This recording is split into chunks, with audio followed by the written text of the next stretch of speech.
Good morning. Oh my gosh.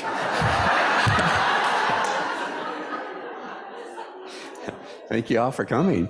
Yeah. Welcome to White Bear Unitarian Universalist Church, a community of youth, adults, and children sharing the values of courage, reverence, and compassion. I'm Jim Van Ostrand. I use pronouns he, him, and I serve on your board of directors. To share a request for today's meditation, please place it in the chat box before the opening hymn or add it to our meditation bowl. Please gain consent before you use someone's full name. The meditation bowl is over by the windows here in the Soulwork Center, along with some activities to help people of all ages engage with today's service. The land stewardship team held a workday yesterday to care for this part of the land that we inhabit. Thanks to all who showed up to help and to the men's group for preparing yesterday's lunch. Thanks also to our Wednesday night cook team who fed twice as many people as usual. And to the members of the men's group that also prepared our Thursday lunch. We have had quite a full and busy week with events to get to know Jessica.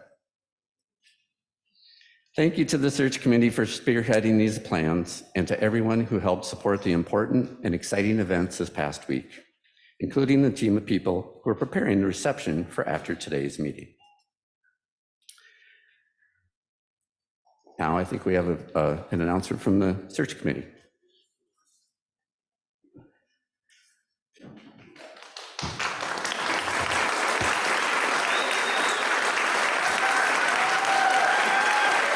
Thank you. Much appreciated, but you know, at 12:30, you're going to want to get out of here. So Steve Kahn, he, him, with the gate attendants for the big game today. No. A quick thank you for dropping off your passengers, parking in the neighborhood, walking a bit to church, using the shuttle. By doing so, you help us reserve our small parking lot for those with mobility issues, families with small children, and first-time visitors. About the time of the first Earth Day, Joni Mitchell wrote the Paved Paradise, Put Up a Parking Lot song. We certainly could have chosen to have more parking and fewer trees, but encouraged by our Land Stewardship Committee and many others, we decided not to do that. So for today, don't miss the big vote at 11:30. If you're in the building, we will need you to vacate the sanctuary, but stay in the building so that we can register you on your way back in. If you're home, please log out of the Zoom for this service and log back onto the Zoom for the congregation meeting. You may have that link already and it will be in the chat. And of course, stay after the vote for the reception in the social hall. Thank you.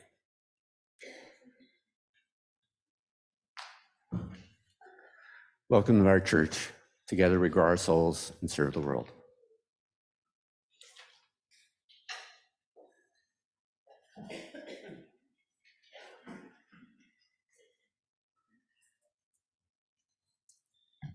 My name is Amy and my pronouns are she, her. Let's just take a breath together and take in the fullness of this space in this moment.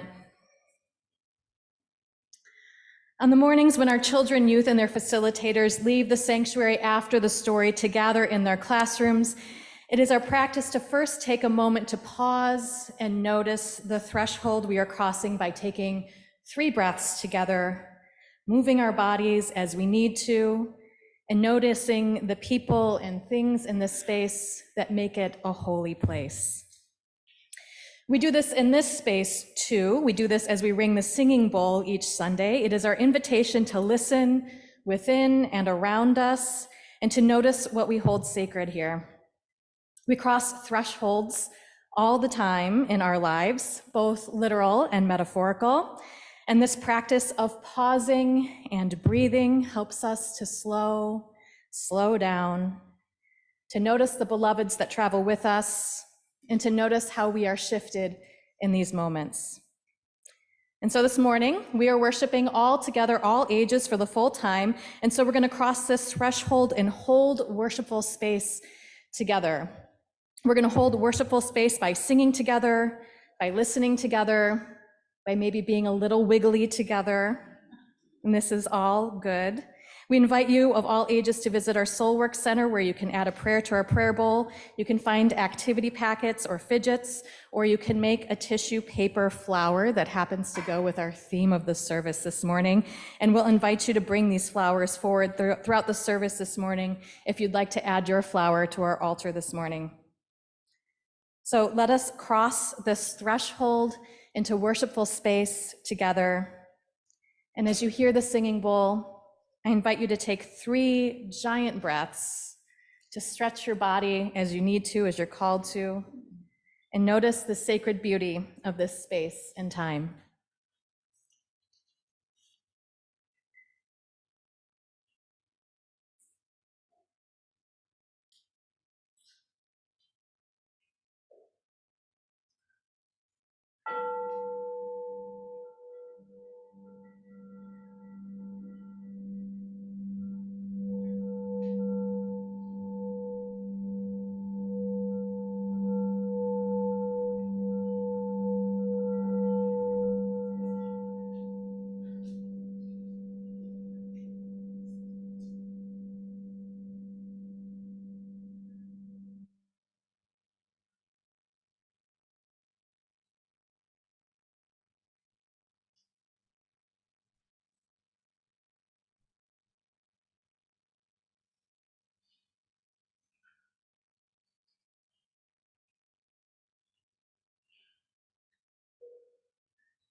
I'm Reverend Jessica, and my pronouns are she, her. Come in. Come into this place which we make holy by our presence. Come in with all your vulnerabilities and strengths, fears and anxieties, loves and hopes. For here you need not hide nor pretend, nor be anything other than who you are and who you are called to be. Come into this place where we can touch and be touched, heal and be healed, forgive and be forgiven. Come into this place where the ordinary is sanctified, the human is celebrated, the compassionate is expected. Come into this place. Together we make it a holy place.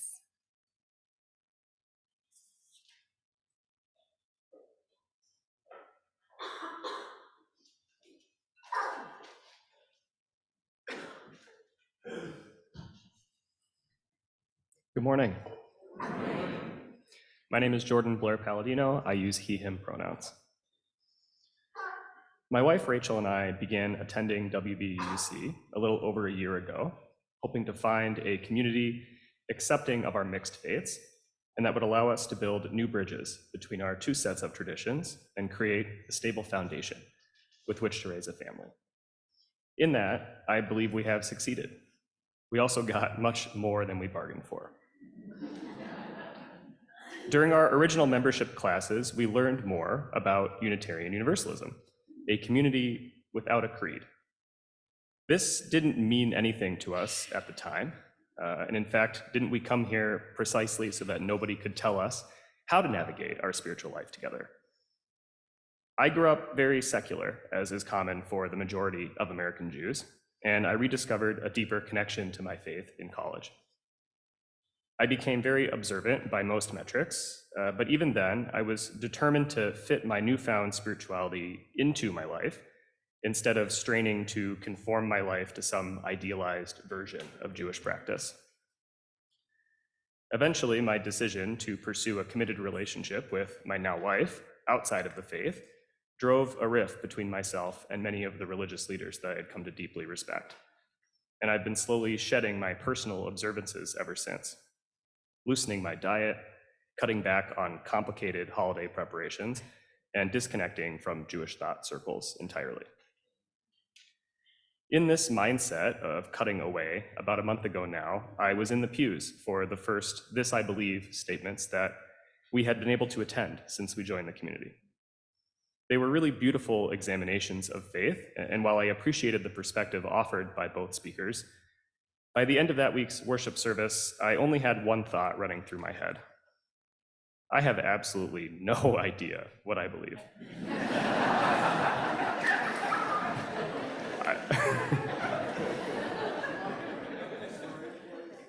This really rattled me, and it got worse when I put my yarmulke on again the next morning, and I was looking in the mirror, staring at myself and thinking, what am I doing? Last week, we heard about the practice of approaching things with a beginner's mind, open to unlimited possibilities and everything that might come with them. It's become clear to me now that this is the promise of a community without a creed.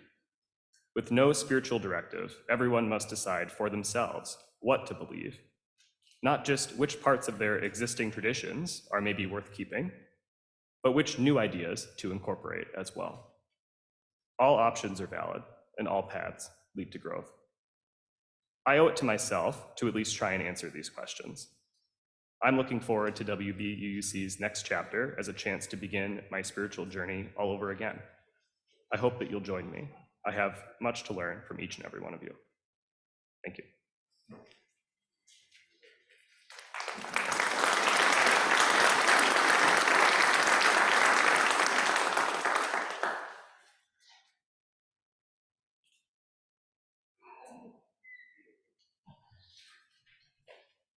Hello, I'm Reverend Jack. I use he, him pronouns. Please join me for the opening words. Love is the spirit of this church, and service is its law. This is our great covenant, to dwell together in peace, to seek the truth in love, and to help one another. Our opening hymn is number 207.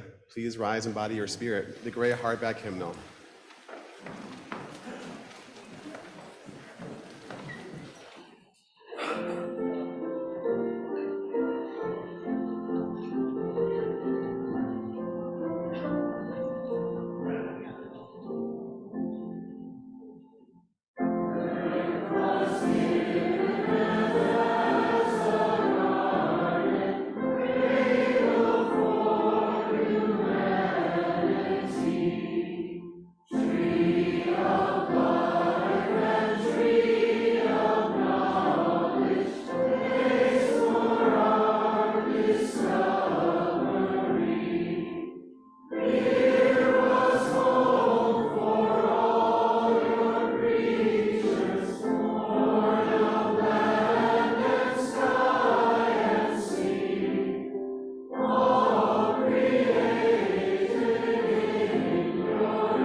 My name is Nico, and my pronouns are they, them. I'm Amy. Pronouns are she, her. So this morning, we're going to do something a little bit different. Instead of sharing one story with you all at once in one time, our story will be presented in 3 parts throughout the service, giving us a little more time to reflect on how the story might speak to us and what it might be calling us to do. As with all the stories we share, we invite you to enter into a space of listening deeply and welcoming in a spirit of curiosity and imagination. You might do this by moving a little closer to the front of the sanctuary. If you'd like to come forward to listen to a story, you're more than welcome. You might close your eyes to help you practice sacred imagination. You might find a friend to sit next to so you can enjoy the story together. Or you might just wiggle your body around a little bit as if you were settling into a cozy nest for story time. Whatever you need to do to prepare your mind and heart to receive a story together in community, I invite you to take a breath and find that comfortable posture now and each time we come back to the story this morning. The story is Wanda's Roses by Pat Brisson. One morning in May, on the way to school, Wanda noticed a bush growing in the empty corner lot at Fillmore and Hudson Streets. It must have been growing for a while because it was about 2 feet tall, and Wanda was surprised she hadn't noticed it before. But there it was, bare and thorny, and Wanda, who loved all beautiful things, felt her heart beat faster. A rose bush, she said to herself, my very own rose bush. Now, the rose bush didn't really belong to Wanda, but since nobody seemed to own the lot or the heaps of junk that were piled there, she decided she would care for this bush and make it her own. All during school, she thought about her rose bush. During art, she drew pictures of what it would look like in bloom. During library, she borrowed books on arranging flowers. During science, she asked so many questions about how to take care of it that finally her teacher said she really must stop asking questions about roses and start thinking more about electricity, which is what the lesson was supposed to be about. After school, she rushed back to the rose bush. It was still bare and thorny. Maybe it needs more sun, thought Wanda. So she put down her school bag and began dragging some of the nearby trash out to the curb.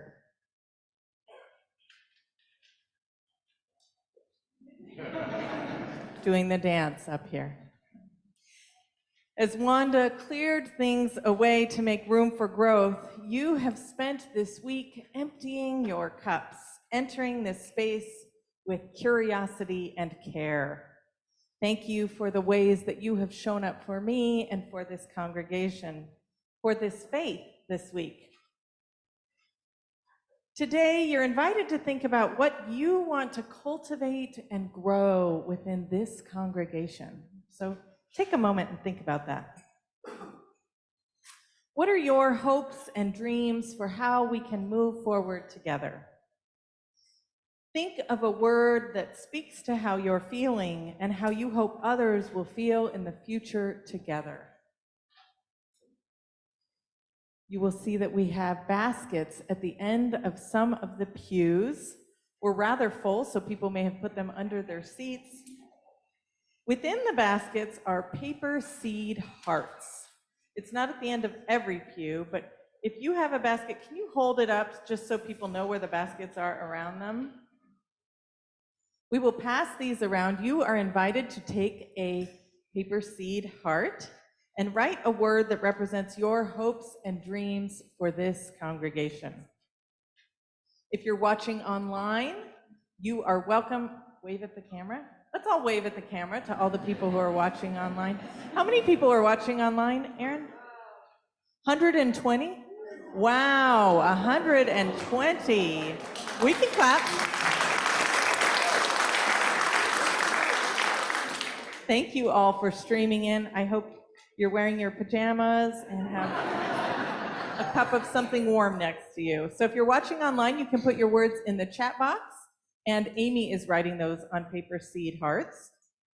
Within these hearts are flower seeds. So take one and write your hope, a word that represents your hopes and dreams for the congregation. We will be collecting them later in the service, so just hold on to them for now. All this week, we have been gathering together with beginner's mind with unlimited possibilities before us. So now you are invited to write down one of those possibilities on a seed paper heart. Come, let us dream together.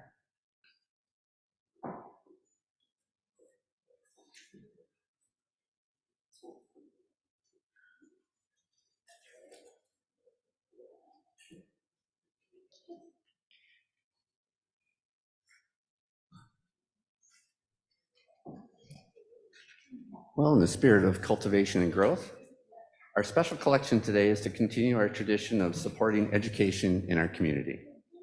Through an endowed scholarship at Century College, we provide assistance with the rising costs of extraneous school expenses. Our scholarship helps a student cover costs like transportation, books, groceries, and childcare. Last year's recipient of the WBUUC scholarship has reported that she will graduate from Century College in May 2023 in the nursing program and has accepted a job offer from the Mayo Clinic as a psychiatric nurse.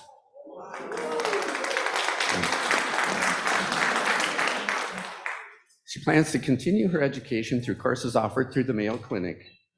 She's expressed her deep gratitude and appreciation for the scholarship help from WBUUC. Every year we have many applicants and only one scholarship. Today's special collection will allow the committee to award a scholarship to the runner-up in the application process as well. Kate Christopher, a longtime member of the foundation board and of WBUUC, coordinates the WBUUC scholarship collection. She says, "We on the committee are excited to have this opportunity to give out 2 scholarships to well-deserving students who work hard to realize their dreams through education. Thank you to this wonderful congregation who supports this kind of generosity." We'll pass the donation baskets now, but you can also give on the WBUUC website. You can send a check or leave a check in the locked box outside the front office, or you can use the text to give option found in your order of service or in the chat box. Whichever way you give, please indicate the keyword scholarship. Thank you for your generosity and faith as we serve the world together.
For just a moment, let's slow down into a prayerful and meditative moment. Paying close attention to the rhythm and texture of our breath and the breath of those around us. As we breathe together, notice the vibrations of this room, of your space. The spirit of life is swirling within us and around us and among us. We come here today, all of us, with aspirations of who we can be together. And those aspirations are mixed together with fear and trepidation about how challenging it can be to be part of a community of meaning making. We also come together with many individual joys and sorrows, concerns and celebrations. We know that just yesterday, another mass shooting took the lives of 9 people, injured several others, and affected countless others. We pray for all of the families who lost a loved one or whose family members were affected by this senseless act. These instances of violence chip away at the hope that we have for our future, and so our sense of hope needs a little TLC today. We need to spend a little extra time weeding and watering and nurturing our seeds of hope, both individually and collectively. For one whole minute, I invite you to put down your cares and worries, your fears and anxieties, and let us contemplate our hopes and dreams. Let us sit in the stillness of this moment, holding each other's dreams tenderly as we want our own dreams to be held. May we let our imagination take over and dream about the world that we can create together. For just 1 minute, let us sit together and cultivate our collective imagination of our hoped-for future.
This morning, we hold in light and love Teal Bassett as she continues her recovery from pneumonia.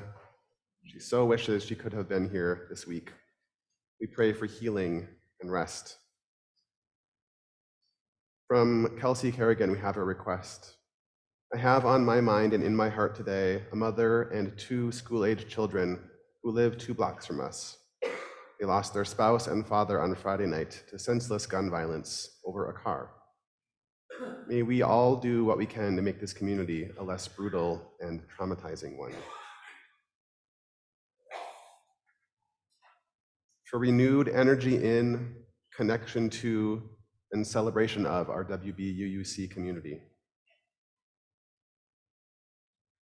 Prayers for victims of gun violence and their families, and action to prevent future violence. And now, out of the silence and into it, we speak out loud the hopes and names of those we love to our community.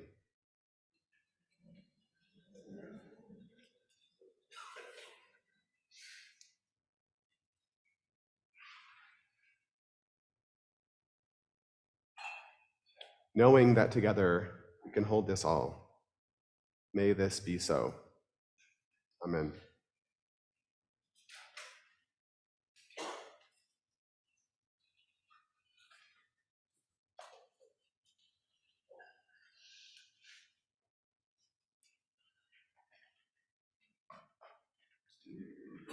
Let's check in again on Wanda and her rose bush.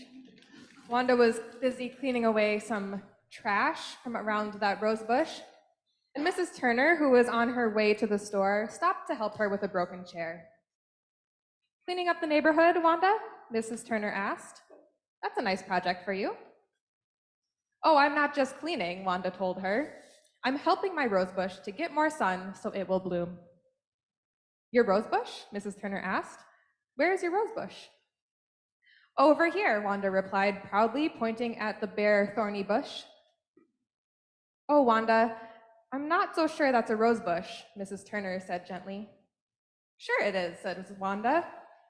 I've seen rose bushes in books, and this is what they look like before they bloom. You just wait, in a few weeks, this whole lot will be full of roses. Well, said Mrs. Turner, shaking her head, good luck with it, Wanda. And as she walked away, Mrs. Turner thought to herself, if that's a rose bush, then I'm the Queen of England. The next day, after school, Wanda hurried to her rose bush. It was still bare and thorny. Maybe it needs more air, thought Wanda. So she put down her school bag and began taking more of the trash out to the curb. Once I get all this trash out of here, nothing will block the air from getting to my rose bush, Wanda thought. Every day after school that week and the next, Wanda worked in the empty lot. The next week, when the rose bush still wasn't blooming, Wanda talked to her school librarian. I need some books about getting roses to bloom, she told Ms. Jones. Oh, do you have a rose bush, Wanda? Ms. Jones asked. Yes, it doesn't have flowers yet, and I know it has enough sun and fresh air. Does it have enough water? Ms. Jones asked. Water, Wanda said. Of course, that will make it bloom. That afternoon, she hurried to the rose bush. It was still bare and thorny. She looked at the dry ground and smiled. Don't worry, little bush, she said out loud. I'll get you some water, and then you'll be able to grow flowers. Wanda went to the butcher shop across the street. Mr. Sanchez, would you please give me some water for my rose bush? Rose bush? Is that what I see you taking care of and talking to every day over there? Are you sure that's a rose bush, Wanda? Mr. Sanchez asked. Oh, yes, I'm sure, Wanda said, but it can't bloom because it needs water. Mr. Sanchez gave her a water in a plastic bucket. I hope that really is a rose bush, Wanda, he said, looking at her doubtfully. You'll see, Wanda told him. In a few weeks, that whole lot will be full of roses. As Wanda carried the water to her rose bush, Mr. Sanchez muttered, in a few weeks, that thorn bush will still be a thorn bush. Every day, Wanda ran to her rose bush after school, but every day it was still bare and thorny. She watered it and sang to it and checked its bare branches for roses.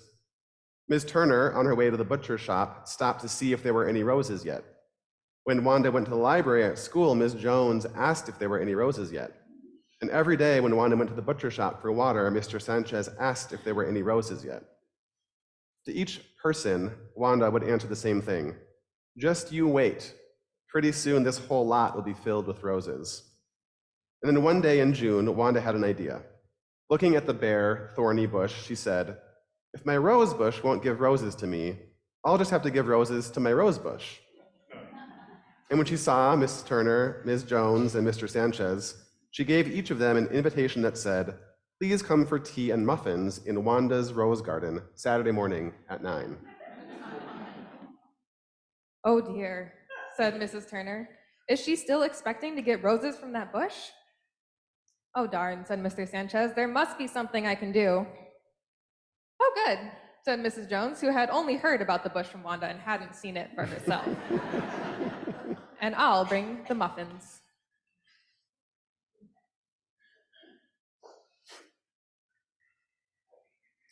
Much like Wanda and her rose bush, we want to know what seeds of hope are being planted here in this lot.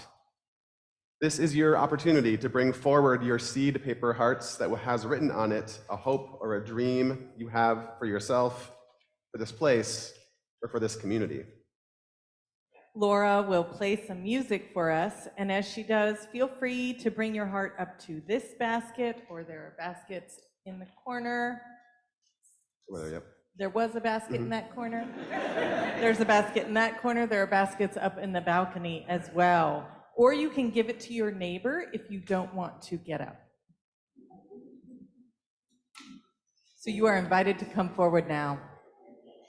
For a moment.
Will the members of the search committee please come forward?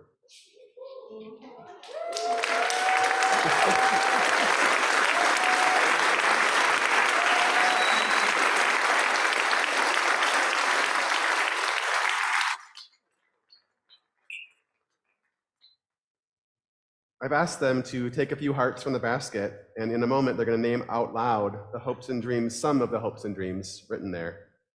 I invite you into a space of beginner's mind with an empty cup where you can hear, really hear, the hopes and dreams of your neighbors here in this community. I invite you to make space in your own hearts to hold these wishes tenderly.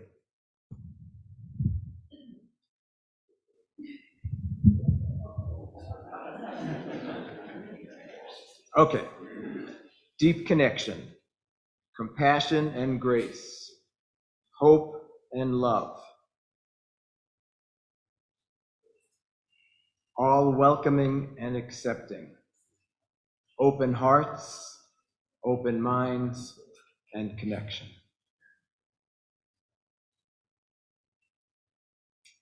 Rebirth, diversity, love, blooming. Service, peace, nature, joy, and spreading love.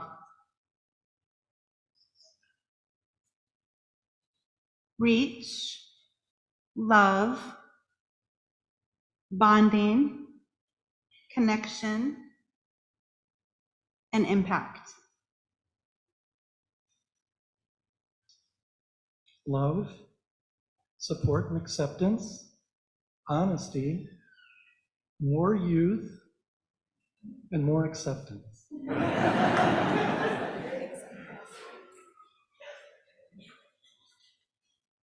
Reconnection, hope. I've thought long and hard about this as a Unitarian, and I'm troubled by the fact I only get one word.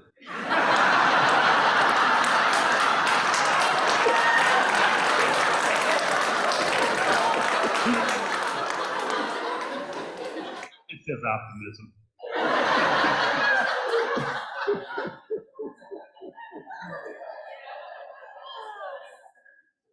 Balanced and adequate budget. Home, service, love and safety for all kids, inspiration, and unity.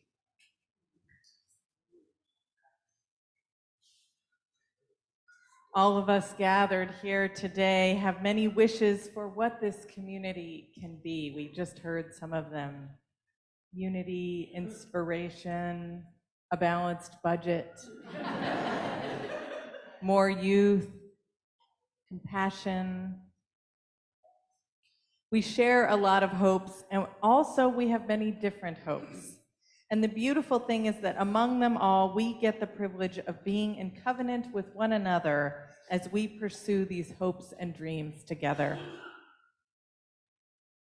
Right here and right now in this moment, we bless these hopes and dreams for our shared future. They are sacred, set apart by the fact that we are blessing and honoring them together in this beautiful and auspicious moment. May they be blessed and may they be a blessing. Amen. Amen. Amen.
The author of our story today, Pat Brisson, writes that she loves to garden.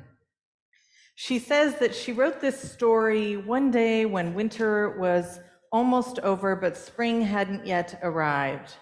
Wanda's longing for something beautiful was mine too, she writes.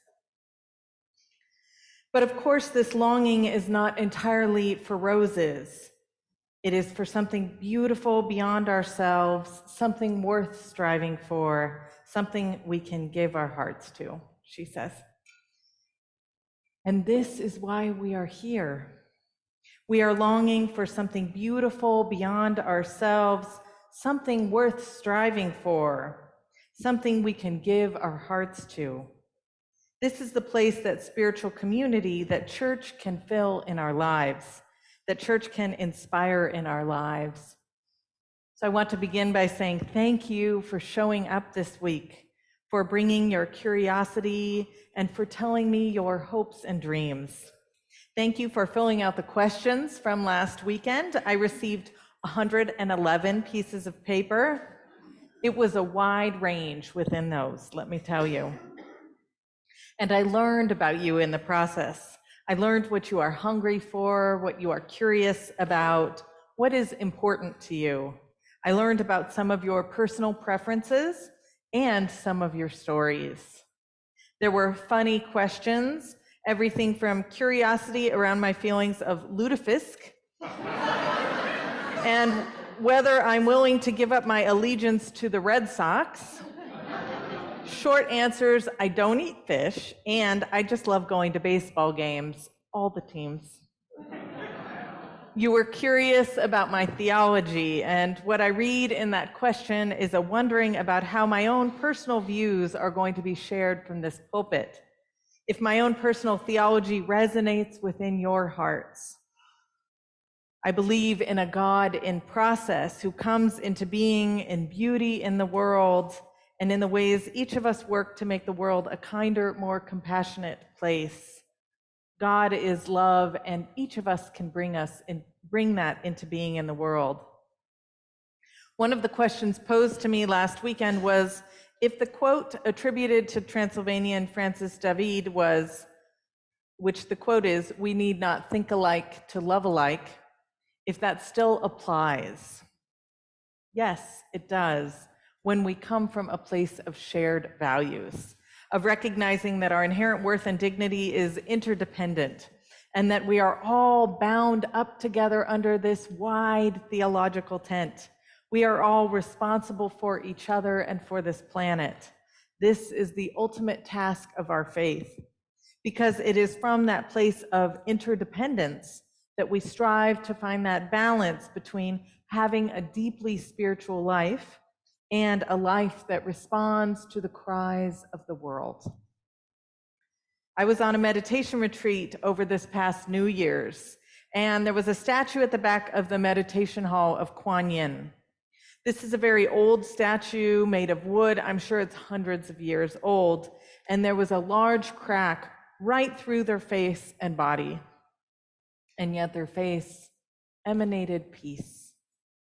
Originally, Kuan Yin was depicted as a male, and then throughout time, the depictions became female, and now they are seen as often being without gender. One of the stories about them is that they attained enlightenment and went to ascend into the ecstasy of nirvana. Yet as they got there, they heard the cries of the world behind them and could not leave them behind. They went back to the people to relieve their suffering. Kuan Yin is said to be the deity of compassion and the one who hears the cries of the world. While I was on retreat, I kept being drawn back to this statue. Something about living in the world with a huge visible crack spoke to me. We all carry wounds and scars. Sometimes they are known, and sometimes they are only shared on pieces of paper in a worship service with no name attached. I want you to know if you were one of the people who filled out a piece of paper last week with questions around pastoral care concerns, I did share them with Reverend Jack, And we hope that you feel as if you can come and talk to us. And we hope that you feel that you can talk to people within this community. The themes that were shared are universal and what draw many people to our congregations. Themes of loneliness, facing diagnoses, struggling with mental illness, yearning for belonging. This is the power of spiritual community, to hold each other, to be transformed, and to transform with the power of love. To feel held so you can name hard truths, and to encourage each other towards building the beloved community that we dream of. We struggle to find that balance between listening to the cries of the world and listening for that still small voice that tells us who we are. We yearn for spaces where we can be ourselves, our brave selves. And for people with marginalized identities, there is always a question of, will I be welcomed here? Will I be harmed here? As Wanda was focused on this goal of helping these roses to bloom, we gather in religious community to focus on the goal of working to dismantle the ways that oppressions show up in our community, in our speech, in our actions. We look to move forward in love and to be gentle with ourselves and each other when we miss the mark. So I missed the mark this morning in our opening hymn in not catching the gendered language in there and offering another alternative. So for that, I apologize. This is part of my vision for my ministry with you, a ministry that acknowledges when we miss that mark and continues to try to do better. A ministry that meets you where you are and does the hard work of transformation with grace and love. Your questions told me that you care about social justice work. I know that you're going to have a vote at your annual meeting on passing the 8th principle. This is important work. And the annual meeting is going to have an attendance like this too, right? Say it once more and mean it. So the 8th principle is about making a commitment to dismantling oppressions within ourselves and the world.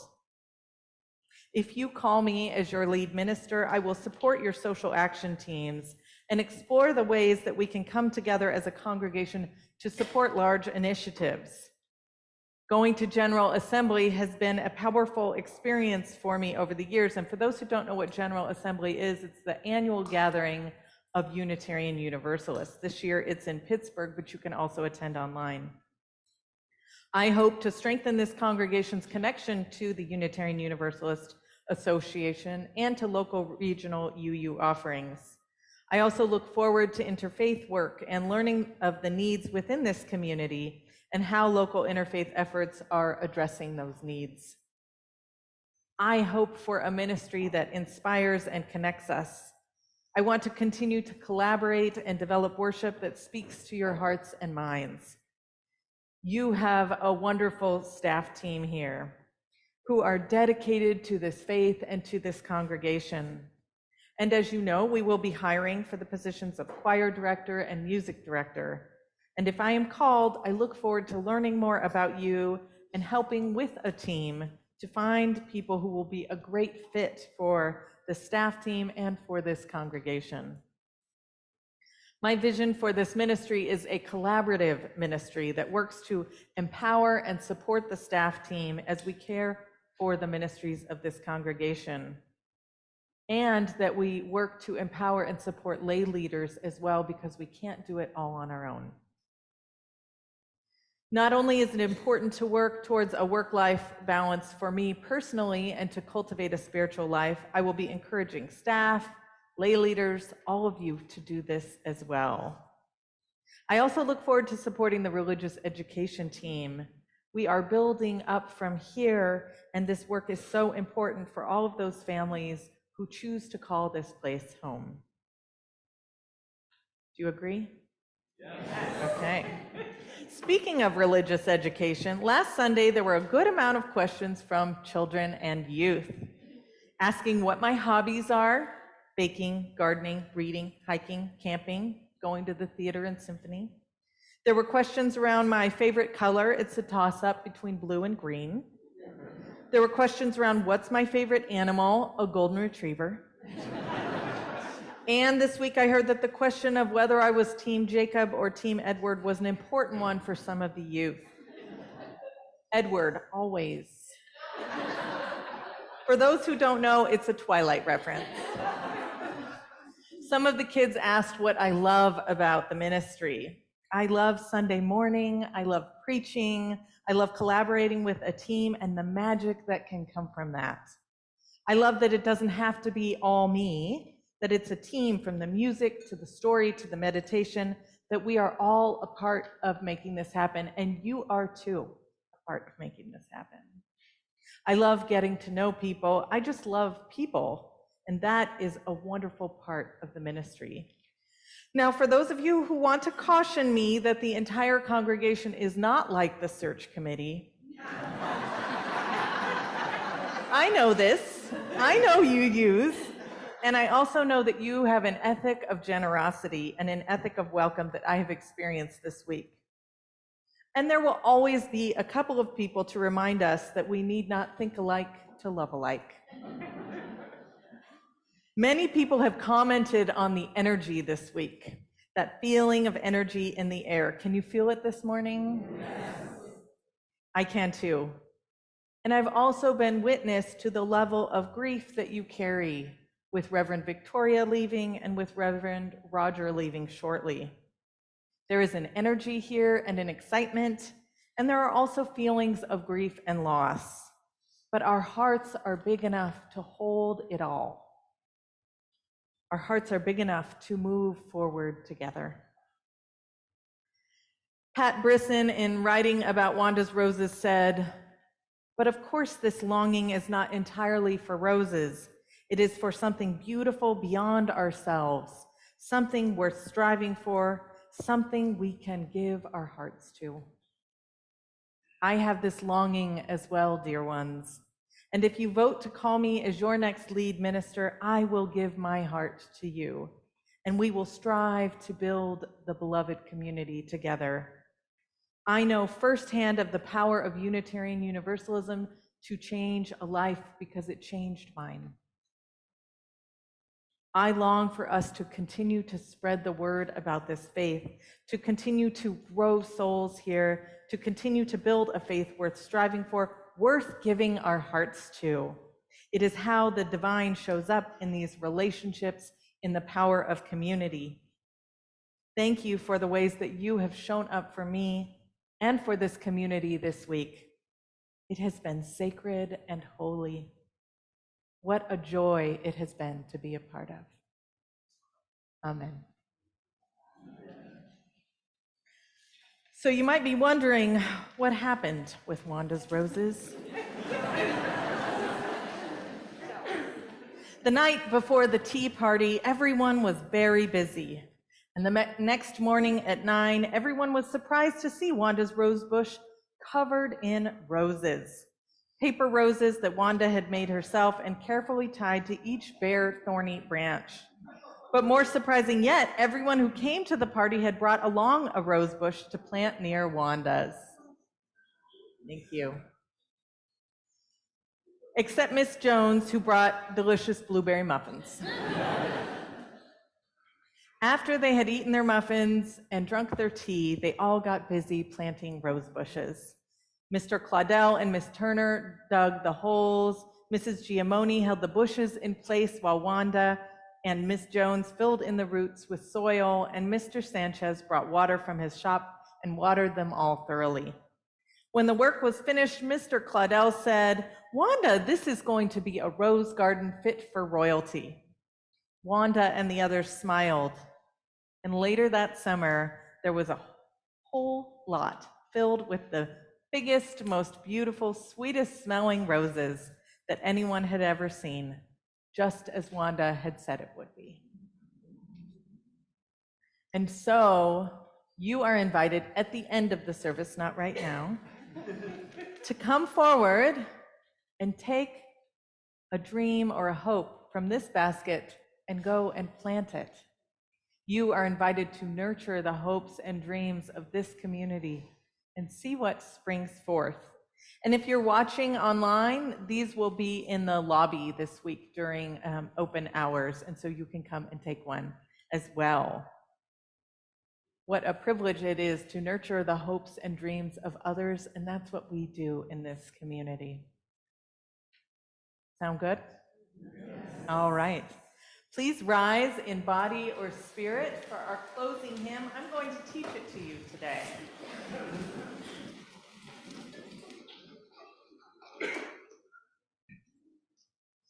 So each, am I still on? I got quiet. So each verse we're going to sing through twice. But we're going to do call and response, and then Laura will play once we have it. It's Where You Go by Shoshana Jedwab. Where you go, I will go, beloved. Where you go, I will go. And then we sing it again. Where you go, I will go, beloved. Where you go, I will go. And where you lie, I will lie, beloved. Where you lie, I will lie. Where you lie, I will lie, beloved. Where you lie, I will lie. And your people are my people. Your people are mine. Your people are my people. You're divine, my divine. Let's try that whole verse together. And your people are my people. Your people are mine. Your people are my people. You're divine, my divine. Okay, so we're going to sing it through once a cappella, and then Laura will join on the piano. And so each one 2 times. And when we're on that last one, go ahead and look at each other. Awkward, I know. But we can do it. We can do it. Where you go, I will go, beloved. Where you go, I will go. Where you go, I will go, beloved. Where you go, I will go. And where you lie, I will lie, beloved. Where you lie, I will lie. Where you lie, I will lie, beloved. Where you lie, I will lie. And your people are my people. Your people are mine. Your people are my people. You're divine, my divine. And your people are my people. Your people are mine. Your people are my people. You're divine, my divine. Now we're going to sing Refugees. Where you go, I will go, refugees. Where you go, I will go. Where you go, I will go, refugees. Where you go, I will go. Where you lie, I will lie, refugees. Where you lie, I will lie. Where you lie, I will lie, refugees. Where you lie, I will lie. And your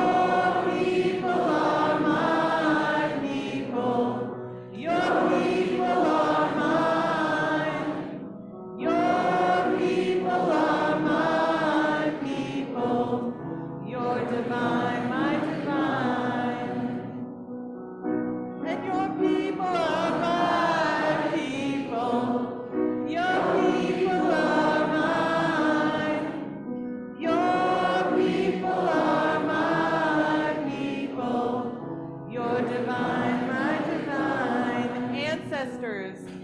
Where you go, I will go, ancestors. Where you go, I will go. Where you go, I will go, ancestors. Where you go, I will go. Where you lie, I will lie, ancestors. Where you lie, I will lie. Where you lie, I will lie, ancestors. Where you lie, I will lie. And your people are my people. Your people are mine. Your people are my people. Your divine, my divine. And your people are my people. Your people are mine. Your people are my people. Your divine, my divine. Okay, we're going to do Beloved one more time. And you're invited to join hands with the person next to you if you're comfortable with that. If you'd rather not, you can place your hand on your heart. One more time, and can we speed it up a little bit? Great. Where you go, I will go, beloved. Where you go, I will go. Where you go, I will go, beloved. Where you go, I will go. Where you lie, I will lie, beloved. Where you lie, I will lie. Where you lie, I will lie, beloved. Where you lie, I will lie. And your people are my people. Your people are mine. Your people are my people. Your divine, my divine. And your people are my people. Your people are mine. Your people are my people. Your divine, my divine. I invite you to remain risen for our closing words. I think Jim's reading them, yes?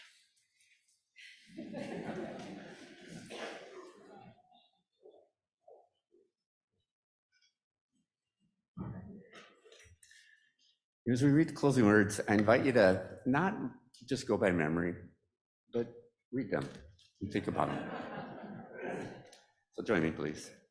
May we be peace dwell within our hearts and understanding in our minds.